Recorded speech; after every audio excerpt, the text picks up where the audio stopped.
While knowing the AVA of your wine is important, knowing the name behind the label can be just as critical too.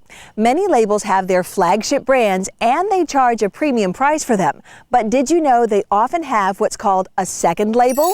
Master sommelier Evan Goldstein sure knows that, and he has some essential tips about second wine labels that may just save you a few bucks.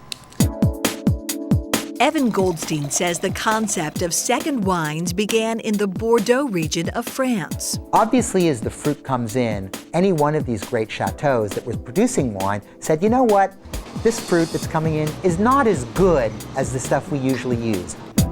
But those other wines that were still very good, but not good enough to make the cut, would go into wines that they would call their second wine, but would cost significantly less than the chateau bottled wine and be more drinkable and more approachable much younger. For example, Cos d'Estournel, a well-regarded Bordeaux. In this case, the wine happens to be called Les Pagodes de Cos.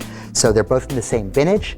They're both made from the same vineyards. The only difference is that there's basically a tiering, if you will, of fruit, with the better fruit going into the Grand Vin, the lesser fruit going into here. But by no stretch of the imagination is this quote-unquote a less wine or a bad wine. It's extraordinarily good, but they simply deemed that it doesn't make the cut to go into the big wine. A few clues tell you it's the winery's second wine. They're using essentially the identical capsule here, which would tie it.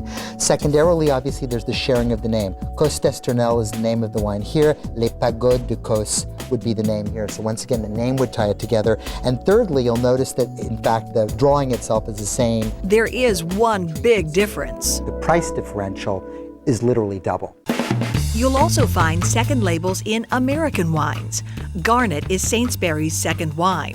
Both are Pinot Noir, and both are from the Carneros region in Napa Valley. It would basically be younger vines and lots that didn't go into the estate wine. Stag's Stag's Leap Wine Cellars, the Chardonnay from the Napa Valley. This is the estate wine.